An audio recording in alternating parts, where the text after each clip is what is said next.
പുതിയൊരു പെൺകുട്ടിയുമായി കാണുമ്പോൾ അനാരാടോ ഇറിറ്റേഷൻ ഉണ്ടാക്കുകയും അവന് ലാസ്റ്റ് തല്ല് കൊള്ളുന്നെ വേണം. ആ തല്ല് കൊണ്ട് കഴിയുമ്പോ അയ്യോ അവൻ ഇത്രയും അടിക്കണ്ടായിരുന്നില്ല, ഒരു സെന്റിമെന്റ്സ് കയറും. ആ സെന്റിമെന്റ്സിലാണ് പിന്നെ ഞാൻ പിടിച്ചങ്ങനെ കേറണത്.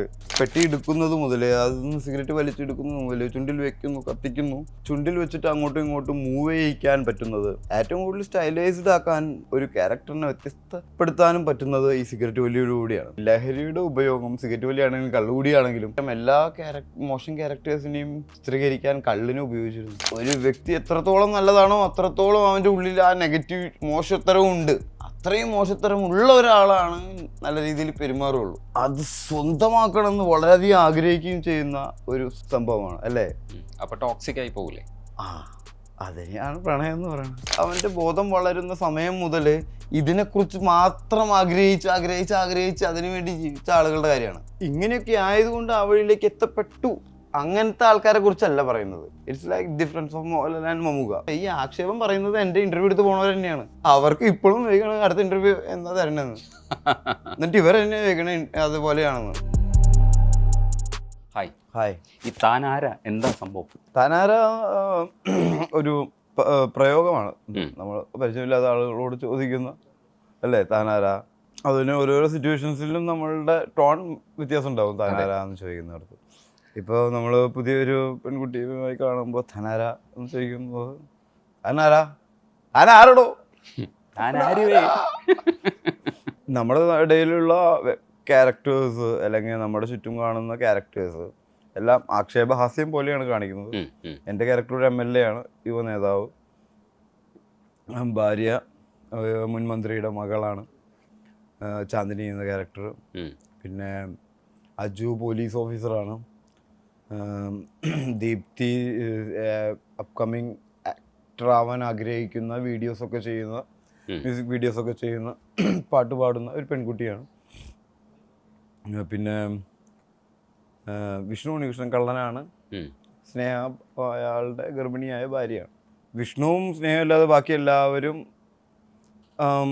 അങ്ങോട്ടും ഇങ്ങോട്ടും ബന്ധമില്ലാത്ത, എന്നാൽ എവിടെയെങ്കിലുമൊക്കെ കണ്ടിട്ടുണ്ടാവുന്നതും ഉള്ള ആളുകളാണെങ്കിൽ കൂടി ഒരൊറ്റ രാത്രിയിൽ ഇവരെല്ലാവരും കൂടി ഒരു സ്പേസിലെത്തുന്നു. എൻ്റെ ഒരു സ്പേസിൽ അവിടെ എത്തുന്നു.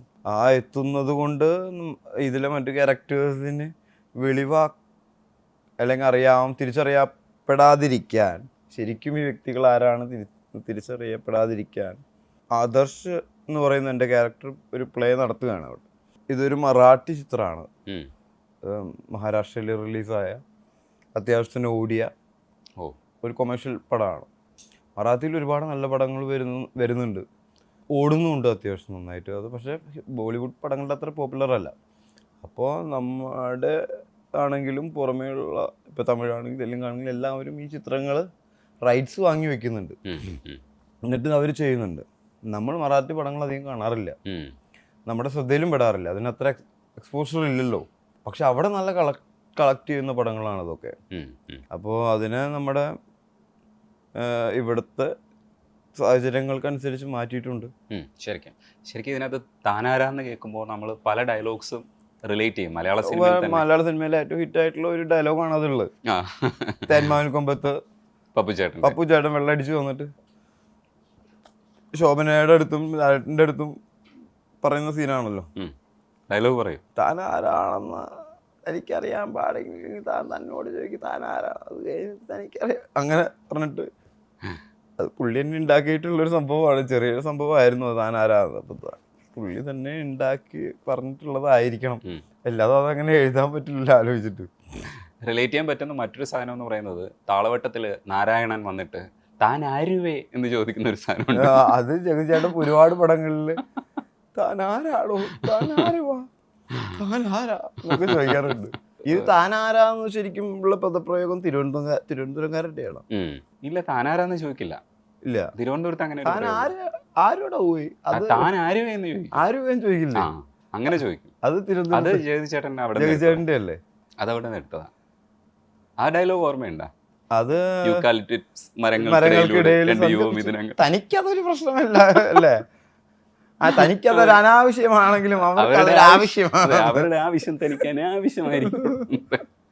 അതിലെ പെർഫോമൻസ് ഉണ്ടോ, ഒറ്റ സീനിൽ വന്നിട്ട് അങ്ങ് പൊളിച്ചിട്ട് അങ്ങ് പോവുക.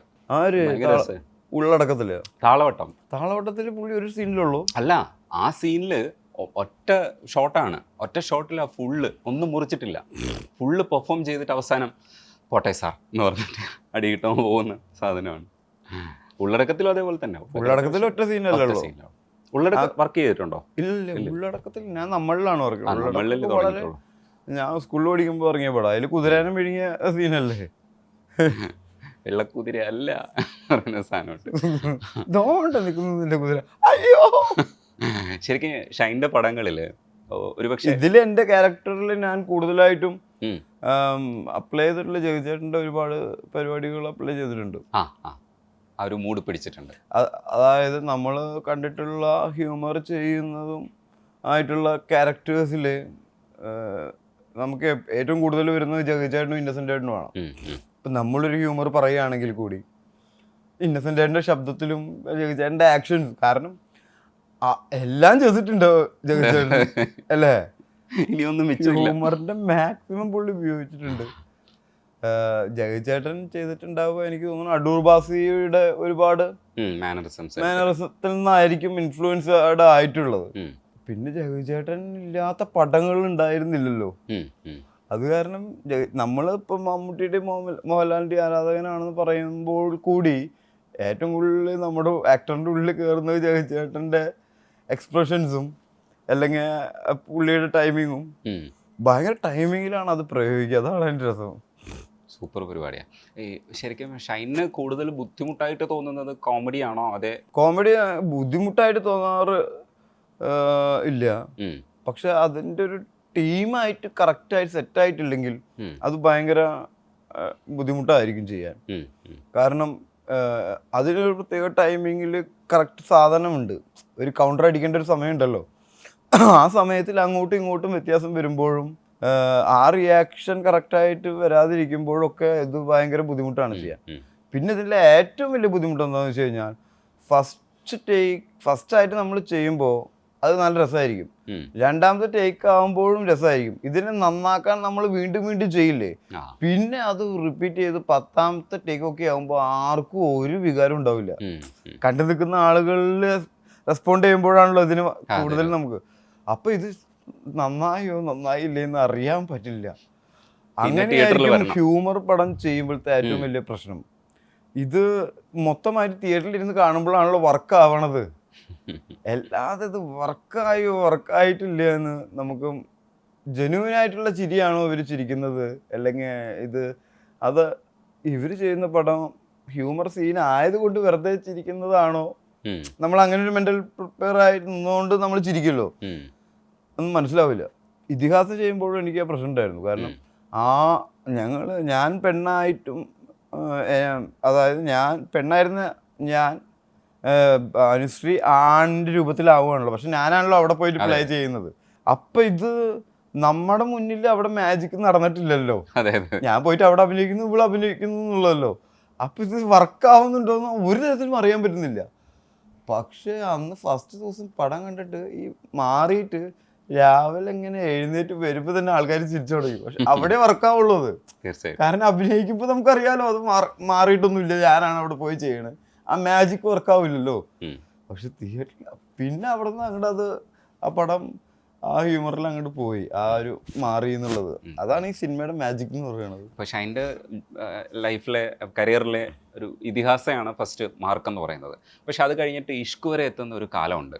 ഇതിഹാസം മുതൽ ഇഷ്ക് വരെ നോക്കുമ്പോൾ ഇഷ്കിലെത്തുമ്പോൾ കുറച്ചുകൂടെ ഷൈനൊരു സുപ്രീമസി കിട്ടി തുടങ്ങുന്നുണ്ട്. ഇഷ്കിന് ശേഷം വേറൊരു കാലമാണ് വരാൻ പോകുന്നത്.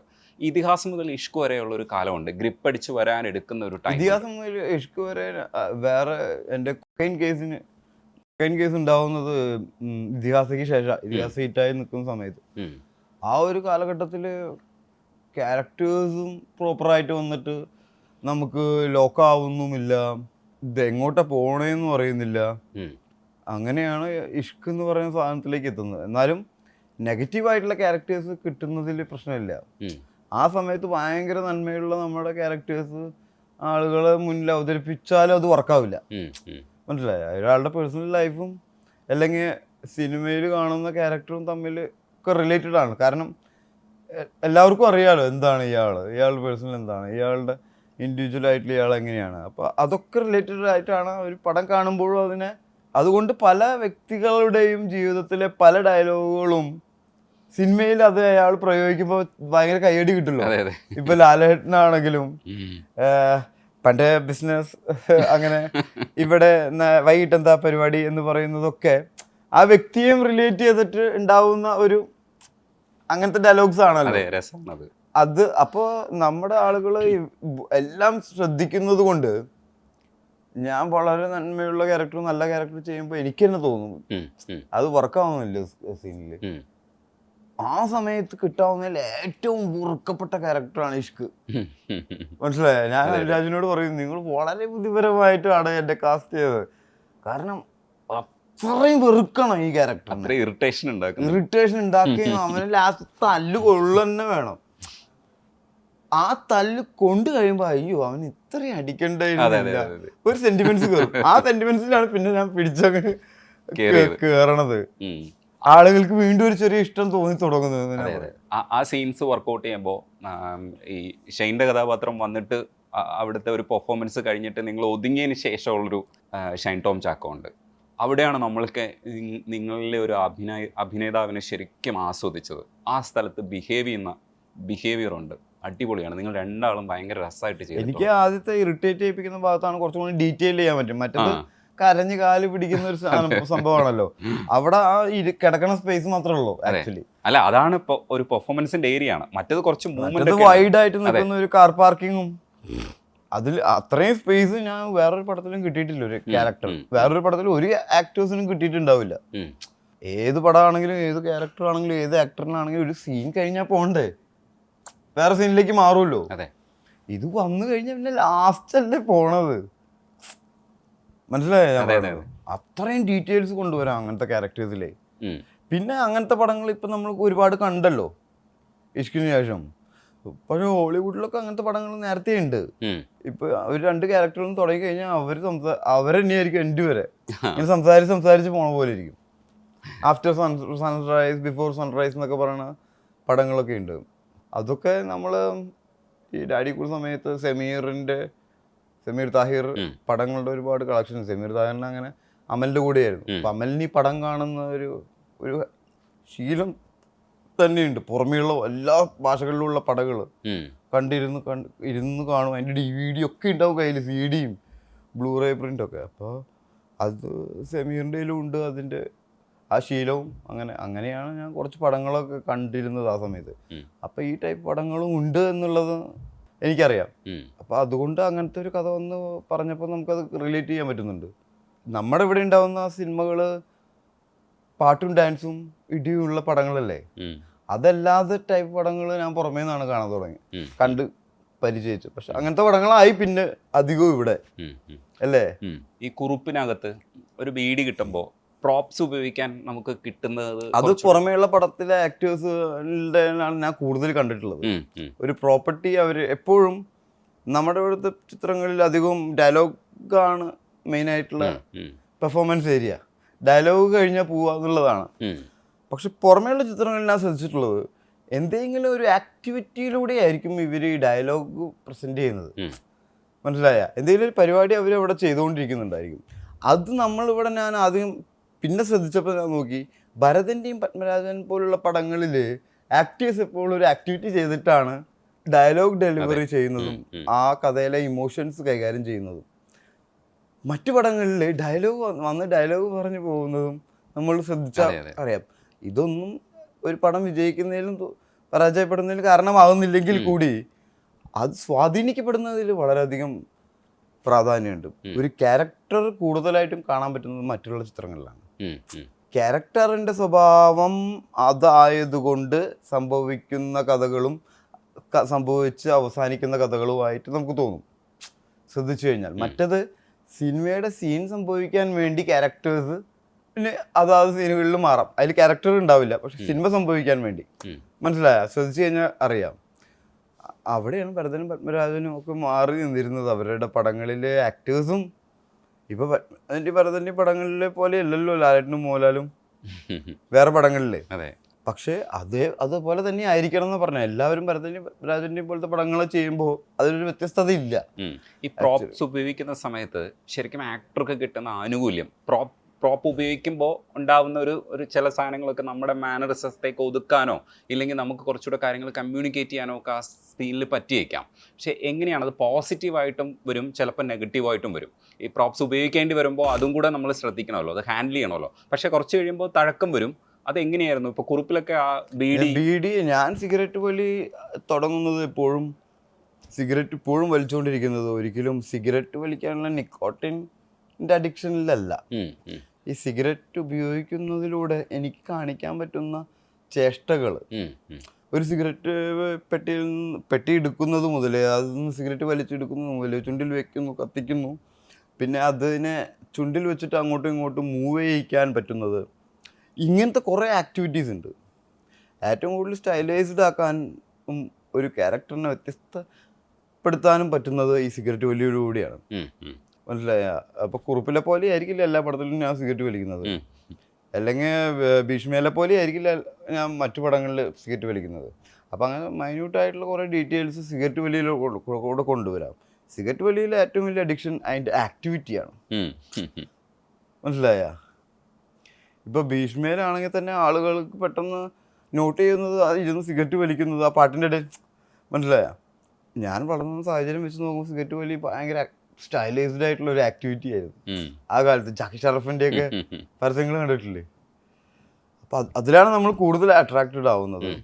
അതുകൊണ്ടാണ് ഞാൻ അതിനെ എതിർക്കുന്നവരെ കൂടുതലും അതൊരു ദുശീലമാണെങ്കിൽ കൂടി അതൊരു ആക്ടറിന് വളരെയധികം ഉപകാരപ്പെടുന്ന ചില പ്രോപ്പർട്ടീസാണ്. ഏത് ഈ ലഹരിയുടെ ഉപയോഗം സിഗരറ്റ് വലിയാണെങ്കിലും കള്ളുകൂടിയാണെങ്കിലും നമ്മൾ ശ്രദ്ധിച്ചാൽ അറിയാം, എല്ലാ മോശം ക്യാരക്ടേഴ്സിനെയും ചിത്രീകരിക്കാൻ കള്ളിനെ ഉപയോഗിച്ചിരുന്നു.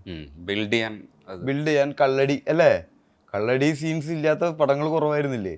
അതേപോലെ തന്നെ ലഹരികളെ ഒക്കെ ഉപയോഗിക്കുന്നത് ഒരു ക്യാരക്ടറിനെ കാണിക്കാൻ വേണ്ടിയിട്ടായിരുന്നു, നെഗറ്റീവ് ക്യാരക്ടറിനെ കാണിക്കാൻ വേണ്ടിയിട്ടായിരുന്നു. അപ്പോൾ ഒരു ആക്ടറിനെ സംബന്ധിച്ച് അതിനെ കണ്ണടച്ച് വിടാൻ പറ്റില്ല ഒരിക്കലും. പിന്നെ ഒരു കാര്യം കൂടെ ഉള്ളത്, ഇപ്പോൾ അടിയിലും തല്ലുമാലയിലും ഒക്കെ ഷൈനെ കാണുമ്പോൾ രണ്ടടി കിട്ടണമെന്ന് തോന്നുന്നത് ക്യാരക്ടറിൻ്റെ ഭാഗവും കൂടെയാണ്. പക്ഷേ ഷൈൻ്റെ മുഖത്ത് വരുന്ന ചില ഭാവങ്ങൾ, ഇപ്പം ഇഷ്കിൽ നമ്മൾ കൈകാര്യം ചെയ്തതുപോലെ ചില ഭാവങ്ങൾ നെഗറ്റിവിറ്റിയെ ബൂസ്റ്റ് ചെയ്യാൻ ഭയങ്കര രസമായിട്ട് ഉപയോഗിക്കുന്നുണ്ട്. അതുകൊണ്ടാണ് വില്ലൻ ക്യാരക്ടേഴ്സ് വരുമ്പോൾ ഭയങ്കര രസമായിട്ട് ചെയ്യാൻ പറ്റുന്നതെന്നാണ്. പക്ഷേ അടിയിൽ രണ്ട് തരത്തിലുള്ള ഭാവമുണ്ട്, റൊമാൻസും കാണിച്ചിട്ടുണ്ട്. പക്ഷേ എങ്കിലും എന്തുകൊണ്ടായിരിക്കും ഷൈനെ ഇത്തരം പടങ്ങളിൽ ചൂസ് ചെയ്യപ്പെടുന്നത്? എനിക്ക് വളരെയധികം നെഗറ്റിവിറ്റി ഉള്ള ഒരാളാണ്. പിന്നെ വളരെയധികം നെഗറ്റിവിറ്റിയെ ഉള്ളിൽ ഉള്ള ആളാണ്. മനസ്സിലായ? ആ നെഗറ്റിവിറ്റിയിൽ നിന്ന് എനിക്ക് പുറത്തേക്ക് കാണിക്കാൻ പറ്റുന്നത്, പൂർണ്ണ സ്വാതന്ത്ര്യത്തോടു കൂടിയിട്ട് എനിക്ക് പുറത്തേക്ക് കൊണ്ടുവരാൻ പറ്റുന്നത് ക്യാരക്ടേഴ്സിലൂടെയാണ്. ജീവിതത്തിൽ നമ്മുടെ ഉള്ളിൽ അത്രയും നെഗറ്റിവിറ്റി ഉണ്ടായി വരുന്നുണ്ടെങ്കിലും നമ്മൾക്ക് നല്ല രീതിയിൽ പെരുമാറണമല്ലോ എല്ലാവരുടെ അടുത്തും. എനിക്ക് ആരുടെ അടുത്ത് മോശമായിട്ട് പെരുമാറണമെന്നല്ല, ഈ ഒരു വ്യക്തി നല്ല രീതിയിൽ ഒരു ആളുടെ അടുത്ത് പെരുമാറുന്നുണ്ടെങ്കിൽ അത്ര തന്നെ സ്ട്രോങ്ങിൽ മോശം രീതിയും അവൻ്റെ ഉള്ളിൽ ഉണ്ടാവുന്നുണ്ട് അറ്റ് എ ടൈമിൽ. Means God is like coming like this, the same way the evil also coming like this എന്നാ പറയാ. പോസിറ്റീവ് വരുന്നുണ്ടെങ്കിൽ നെഗറ്റീവും ഉണ്ടാവുന്നു. അപ്പോൾ ഒരു വ്യക്തി എത്രത്തോളം നല്ലതാണോ അത്രത്തോളം അവൻ്റെ ഉള്ളിൽ ആ നെഗറ്റീവ് മോശത്തരവും ഉണ്ട്. അത്രയും മോശത്തരം ഉള്ള ഒരാളാണ് നല്ല രീതിയിൽ പെരുമാറുള്ളൂ. അങ്ങനത്തെ വ്യക്തികൾക്ക് ഇതിനെ പുറത്തേക്ക് പ്രൊഡ്യൂസ് ചെയ്യാൻ ഒരു ആക്ടർ എന്ന രീതിയിൽ അവന് കിട്ടുന്ന ഏറ്റവും സ്വാതന്ത്ര്യമുള്ളമായിട്ടുള്ളൊരു സ്പേസ് എവിടെയാണ്? നെഗറ്റീവ് ക്യാരക്ടേഴ്സ് ചെയ്യുമ്പോൾ. അതുകൊണ്ട് ഏത് നല്ല ആക്ടേഴ്സിനെ എടുത്ത് നോക്കിയാലും അവരുടെ നെഗറ്റീവ് ടച്ചുള്ള ക്യാരക്ടേഴ്സ് ചെയ്യുമ്പോൾ പോസിറ്റീവ് ക്യാരക്ടേഴ്സ് ചെയ്യുന്നതിനേക്കാൾ ഒരുപടി മുന്നിലായിരിക്കും. അത് ലാലേട്ടൻ ചെയ്താലും മമ്മൂക്ക ചെയ്താലും. ശ്രദ്ധിച്ചിട്ടുണ്ടോ? മമ്മൂക്കയുടെ നെഗറ്റീവ് ക്യാരക്ടേഴ്സ് ശ്രദ്ധിച്ചിട്ടുണ്ട്, ഭയങ്കര എഫക്റ്റീവാ. അതായത് മറ്റേ പെണ്ണിനെ കൊല്ലുന്ന രാത്രിയില്ലേ, പാലേരി മാണിക്യത്തിലെ മറ്റേ ആളില്ലേ വീടി കടിച്ചു പിടിച്ചിട്ടുള്ള, എന്നാ പവർഫുൾ അല്ലേ? തകർന്നു പോയതാ. ഏതാണ്? നമ്മളൊക്കെ തകർന്നു പോയതാണെന്ന് ക്യാരക്ടർ കണ്ടിട്ട്. അല്ല, ഈ മമ്മൂക്ക തന്നെയല്ലേ നമ്മളെ കരയിപ്പിക്കുക അപ്പുറത്ത്. പക്ഷെ അതിനേക്കാൾ ഇമ്പാക്റ്റ് ഉണ്ടാകുന്നുണ്ടോ ഒരു ആക്ടർ എന്ന രീതിയിൽ മമ്മൂക്കയുടെ നോട്ടങ്ങളും? അല്ലെങ്കിൽ അത് ഇപ്പം അടുത്തിറങ്ങിയ പടത്തിലും അതിനെ വളരെയധികം ഉപയോഗിച്ചിട്ടുണ്ട്. മമ്മൂക്കയുടെ ചേഷ്ടകളെ ഒക്കെ. അപ്പോൾ ഒരു വ്യക്തിയുടെ ഉള്ളിൽ ആ നെഗറ്റിവിറ്റി സാധാരണ ആൾക്കാർക്ക് അത് കാണിക്കാനുള്ള അവസരം ഇല്ല ജീവിതത്തിൽ, അല്ലേ? നന്നായി പെരുമാറണ്ടേ? തീർച്ചയായിട്ടും. പക്ഷെ ഒരു ആക്ടറിനെ സംബന്ധിച്ച് അവന് ഇങ്ങനെ കിട്ടുന്ന ചില ക്യാരക്ടേഴ്സ് വളരെയധികം ഹെൽപ്ഫുള്ളാണ് ആ നെഗറ്റിവിറ്റീനെ പുറത്തേക്ക് കൊണ്ടുവരുന്നത്. അതേപോലെ തന്നെ അടിയിൽ റൊമാൻസ് ചെയ്തിട്ടുണ്ട്. റൊമാൻസിനെ സംബന്ധിച്ച് ഇപ്പോൾ ഷൈൻ ടോം ചാക്ക പല വിഷയങ്ങളും സംസാരിക്കാറുണ്ട്. പക്ഷേ പ്രണയത്തെക്കുറിച്ച് സംസാരിക്കുന്നത് ഞാൻ അധികം കേട്ടിട്ടില്ല. സത്യത്തിൽ ഷൈൻ ടോമിന് പ്രണയം എന്ന് പറഞ്ഞാൽ എന്താണ് മനസ്സിൽ തോന്നുന്നത്? മനസ്സിൽ പ്രണയം ഈസ് നോട്ട് ലവ് ആക്ച്വലി. സ്നേഹമല്ല പ്രണയം. സ്നേഹം ഒരിക്കലും ഒന്നിനെ സ്വന്തമാക്കാൻ ശ്രമിക്കുന്നില്ല, സംശയിക്കുന്നില്ല, കൺഫ്യൂസ്ഡ് ആവുന്നില്ല, കള്ളം പറയില്ല, അത് പൊസസീവല്ല, അത് എല്ലാവരോടും ഒരേപോലെയും ആയിരിക്കും. പക്ഷെ പ്രണയം ഭയങ്കര പൊസസീവും സംശയാലുവും ഭയങ്കര അനിശ്ചിതത്വത്തിലുള്ളതും അത് സ്വന്തമാക്കണമെന്ന് വളരെയധികം ആഗ്രഹിക്കുകയും ചെയ്യുന്ന ഒരു സംഭവമാണ്, അല്ലേ? അപ്പോൾ ടോക്സിക് ആയി പോകില്ലേ? ആ, അതിനെയാണ് പ്രണയം എന്ന് പറയുന്നത്. പക്ഷെ സ്നേഹം ഒരിക്കലും അങ്ങനെയല്ല. ഈ സ്നേഹവും പ്രണയവും ഒന്നാണെന്ന് വിചാരിക്കുന്നിടത്താണ് നമ്മുടെ പ്രശ്നം. ഞാനൊരു പെൺകുട്ടിയുമായി സ്നേഹത്തിലാണെന്ന് പറയാൻ പറ്റുമെങ്കിൽ കൂടി അത് പ്രണയത്തിലാണ് എന്ന് പറയുന്നതായിരിക്കും സത്യം. സ്നേഹം എന്ന് പറയുന്നത് എന്നെ കൊണ്ട് താങ്ങുന്ന ഒരു പരിപാടിയല്ല ആക്ച്വലി. ഞാൻ സ്നേഹിക്കുന്നുണ്ടെങ്കിൽ എന്നെ തന്നെയാണ് എന്ന് നമ്മൾ പറയുന്നുണ്ടെങ്കിൽ കൂടി നമുക്ക് അതിനും പറ്റുന്നില്ല, മനസ്സിലായോ? ഞാൻ അവളെ സ്നേഹിക്കുന്നുണ്ടെന്ന് പറയുന്നുണ്ടെങ്കിൽ അത് വളരെ ബുദ്ധിമുട്ടായിരിക്കും അങ്ങനെ ഒരു സാഹചര്യം ഉണ്ടാവാൻ. കാരണം സ്നേഹിക്കുന്ന ഒരാൾ ഒരിക്കലും ആ പെണ്ണിനെ സ്വന്തമാക്കാൻ ആഗ്രഹിക്കില്ല, അല്ലെങ്കിൽ തൻ്റേതാക്കാൻ ആഗ്രഹിക്കുന്നില്ല. It is for God only, അല്ലേ? ഗോഡ് എല്ലാം സമമായിട്ട് കാണാൻ പറ്റുന്ന, എല്ലാവരെയും അവരവരുടെ സ്വാതന്ത്ര്യത്തിൽ വിടാനും പറ്റുന്നതായിരിക്കും സ്നേഹം. അത് അച്ഛനമ്മമാർക്കോ മക്കൾക്കോ കഴിയില്ല അങ്ങോട്ടും ഇങ്ങോട്ടും, അല്ലേ? പിന്നെ ഒരു പെൺകുട്ടീനെ നമ്മൾ പ്രണയത്തിലാവുകയും പ്രണയിക്കാനും കൂടെ കൂട്ടി ജീവിക്കാനും പറ്റും. സ്നേഹത്തിലേക്ക് സ്നേഹിക്കുന്നു എന്ന് പറയുന്നത്, ഇവർ പറയുന്നതൊക്കെ ആ സ്നേഹത്തിൻ്റെ പൂർണ്ണ രൂപത്തിനെയല്ല, ഇൻഫാക്ച്വേഷനിലൂടെ ഉണ്ടാവുന്ന, പിന്നെ അതൊരു ഇമോഷണൽ ലോക്കാണ്. അയ്യോ അവൾക്ക് ഞാനില്ലാതെ എന്ന് തിങ്ക് ചെയ്യേണ്ടി വരുന്ന, അവൾക്ക് ആരും ഉണ്ടാകും എന്ന് തിങ്ക് ചെയ്യേണ്ടി വരുന്ന ഒരു പോയിന്റില്ലേ നമ്മുടെ ബോധത്തിലെ, അതിൽ നിന്നാണ് അവളെ നമ്മൾ കൈവിടാതെ കൊണ്ടുപോകുന്നല്ലേ. അതൊരിക്കലും നമ്മുടെ സ്നേഹമാണെന്ന് പറയില്ല. അത് പിന്നെ നമ്മുടെ തന്നെ മാനസികമായിട്ടുള്ള സമാധാനത്തിനും സംതൃപ്തിക്കും വേണ്ടിയിട്ടാണ് നമ്മളത് ചെയ്യുന്നത്, അല്ലേ?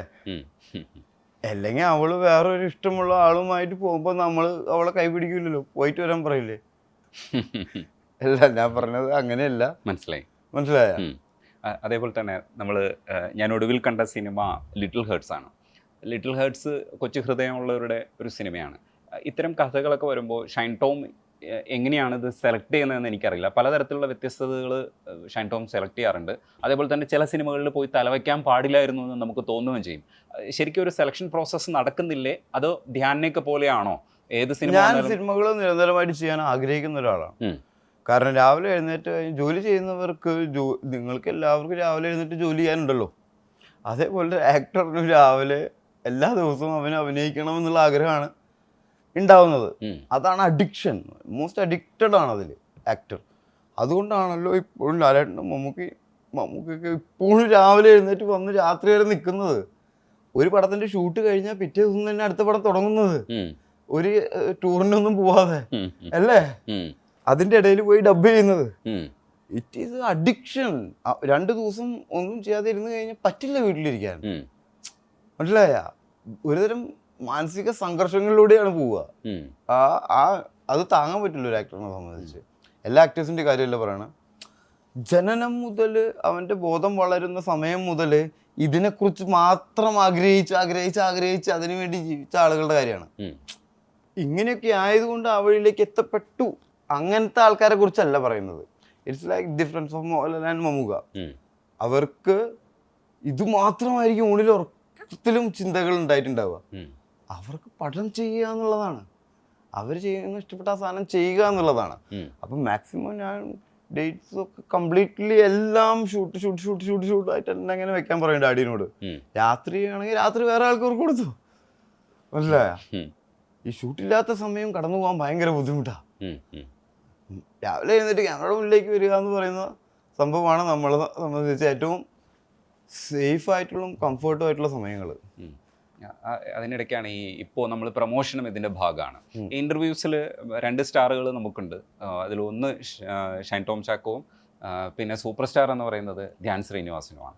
ശരിക്കും ഷൈൻ ടോം എത്രത്തോളം ആസ്വദിക്കുന്നുണ്ട് ഈ ഇൻ്റർവ്യൂസിലിരിക്കുമ്പോൾ? ഷൈൻ്റെ മാനറിസംസ്, ഒരുപക്ഷെ കാണിക്കുന്ന തമാശകൾ, അത് എയറിലാവുന്നു, ഇൻ്റർവ്യൂസ് ഓടുന്നു, ഇതൊക്കെ എത്രത്തോളം ആസ്വദിക്കുന്നുണ്ട്?